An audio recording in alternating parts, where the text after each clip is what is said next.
We continue from the previous episode as Changge finally reunites with her family. She cries out, "Grandpa, Mother, I almost couldn't see you again." Her grandfather and mother pull her into a tight hug as she sobs. Her grandpa gently reassures her, "It's all right. You're safe now, and that's all that matters." Changge's mother smiles softly before scolding her, "You little brat," leaving without a word. "Do you know how worried I've been these past 6 months?"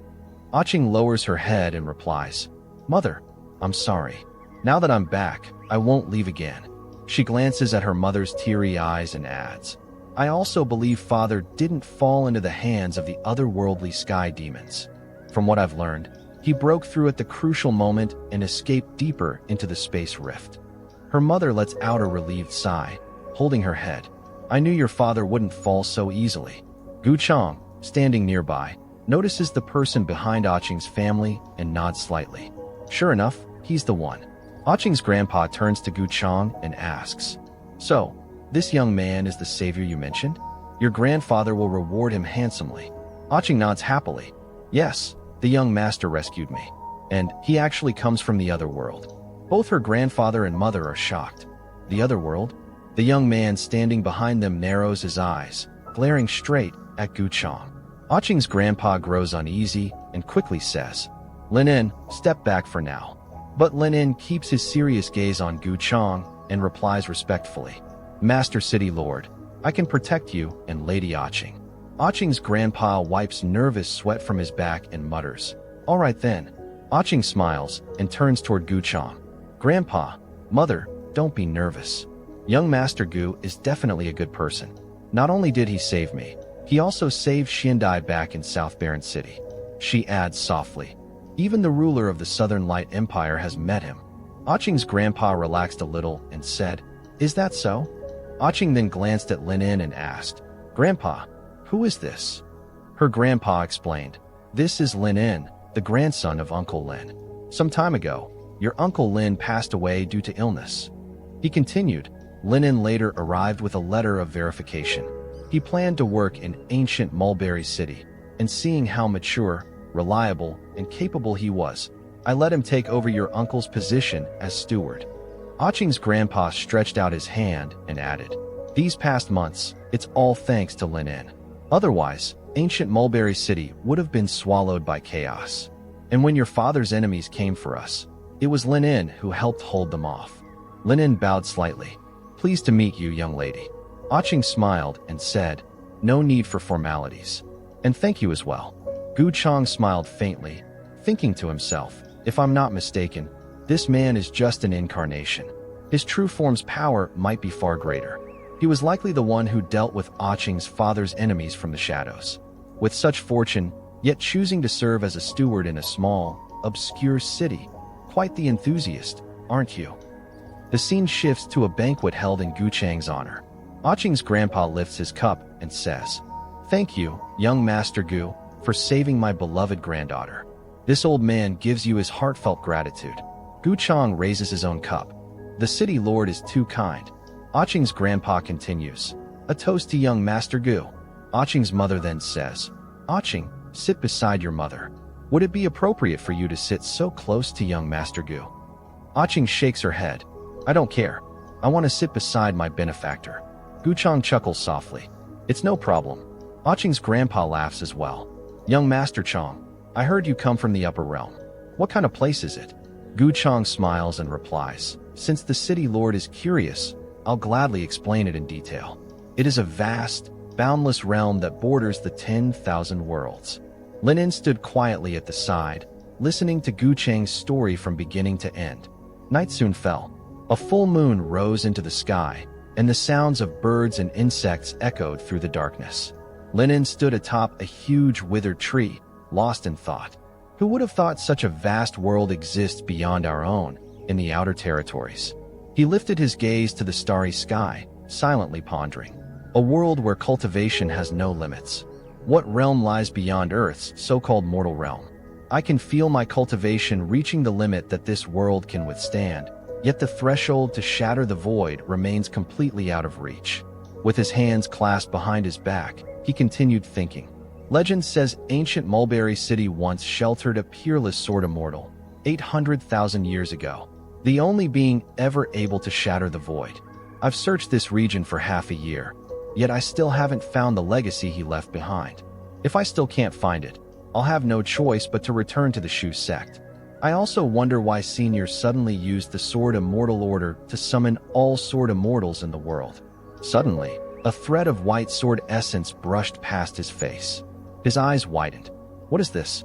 With a light tap of his foot, he shot into the air like a streak of light, heading toward the source. This profound essence of heaven and earth. This sharp, piercing aura. His heart surged with excitement. I've finally found it. Linen streaked across the sky above the city, unaware that someone was quietly following him through the void. He descended before a massive withered tree overflowing with sword essence. His voice trembled with joy. The Senior from 800,000 years ago, a sword that reached the heavens, ascended beyond the stars, and descended into the 9 nethers. I always thought it was just a legend, but from what I've witnessed today, the rumors aren't lies, only too difficult to prove. The peerless Sword Immortal truly lived up to his name. He took a deep breath. If I cultivate here, I might just be able to sense the legacy he left behind. Linen stretched both arms wide, happily absorbing the sword essence. Even this faint trace of sword essence contains unimaginable treasures. He must have already ascended beyond the threshold of the profound sword world. He smiled slightly, marveling inwardly. Fantastic. But suddenly, a strand of purple chi crept toward his sea of consciousness. Linen's eyes widened. No, something's wrong. He immediately stopped his absorption, but the backlash struck him hard. He coughed a mouthful of blood. Looking up at the sky, then scanning the surroundings, he wondered, is there something else here besides the fluctuations he left behind? Did someone arrive before me to seize his legacy? Not far away, Gu Changge watched with mild surprise, a bead of sweat tracing down his forehead. What kind of character is this fortunate one? His strength is remarkable, far above the younger generation of this world. And he even noticed my trap. Gu Changge narrowed his eyes, pondering. Could it be that the world's heavenly will is protecting him? Never mind. I'll spare his life. Besides, I still want to know where his true vessel is hiding. He gently shook his head and withdrew his divine sense. Linen, unaware of Gu Changge's presence or retreat, frowned. The vast aura he sensed earlier had completely vanished, as if it had all been an illusion. But the injury to his divine sense was very real. Wiping the blood from the corner of his mouth, he muttered, "This place is rather ominous. Never mind. I'll return for now." Ancient Mulberry City, Hao family residence. The head of the Hao family spoke gravely. "Did you know Lady Aching has returned from the outside world? And the young man who entered the city with her, he's also from the outside world. We've just received confirmation from South Baron State." The clan elders were stunned. What? Could there be a mistake? We heard that man is Lady Aching and her companion's savior. The Wu family head, Wu Neng, scoffed disdainfully and said, "It's said that this young man holds a powerful identity in the outside world."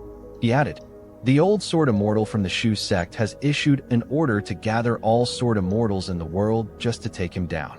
The elders were shocked. Could there be a mistake? Wu Neng tapped the table firmly. "There's no mistake. News has already arrived from the Shu sect. Several Earth Sword Immortals are heading this way, hoping to take advantage of the situation." He continued, "As long as they capture that young man, the calamity caused by the otherworldly sky demons will finally be resolved." Wu Neng clenched his fist. "We have the advantage of proximity. If our Wu family can assist." One elder cut him off. "Impossible, Patriarch. I heard that man is accompanied by someone on par with a Ninth Realm cultivator. We can't act rashly." Wu Neng glared and snapped, "Fool. Who said we'll take action?" The elder faltered. "Then what do you mean?" Wu Neng smirked. "We only need to monitor their movements closely before the Earth Sword Immortals arrive and keep sending intelligence. Isn't that already a great contribution?" A lady behind the elder spoke anxiously. "Master, isn't this too risky? We should avoid getting involved. If they discover us, the Wu family might." Wu Neng cut her off angrily. "How can you eat meat if you're timid? The other families have already been informed. They'll know which side to choose. Fortune favors the bold." He continued, "If we succeed, we'll be hailed as the heroes who saved the world. Besides, only we know about this. You're all Sixth Realm masters. If you're careful, How could he possibly notice? Meanwhile, Gu Changge listened to everything and smiled faintly. Adar bowed slightly and asked, "Master, shall I crush them?" Gu Changge shook his head. "Just a few ants. No need to kill them. Let them watch if they want. Though, the Sword Immortal Order does pique my interest." Gu Changge sighed softly. "So they really don't want to follow my path? Adar, I'll boost your strength again later. It's still not enough." He shook his head. "Just focus on finding the world's will. Why do they insist on causing trouble, asking for a beating?" Meanwhile, Linin sat quietly on a stone, listening to a jade talisman. A faint sound barrier formed around him as he infused it with qi. He muttered to himself, using the emperor as a puppet to control the feudal lords. It seems that man's background runs deeper than what Lady Aching mentioned. Suddenly, he froze. A cold, piercing aura swept through the area, chilling the air. This aura, could it be Senior Sister Xue from Sword Cliff? Outside ancient Mulberry City, the Snow Sword Immortal walked calmly toward the city. Wherever she passed, the air turned icy. One guard shivered. Why did it suddenly get so cold? Another guard looked around nervously. "I thought I saw someone approaching, but they disappeared." The first guard stepped forward. "Who's there?" Before they got an answer, 3 streaks of white light flashed across the sky. Inside the city lord's residence, Aching and her grandfather were in the hallway, discussing the upcoming events. Her grandfather was warning her not to get involved.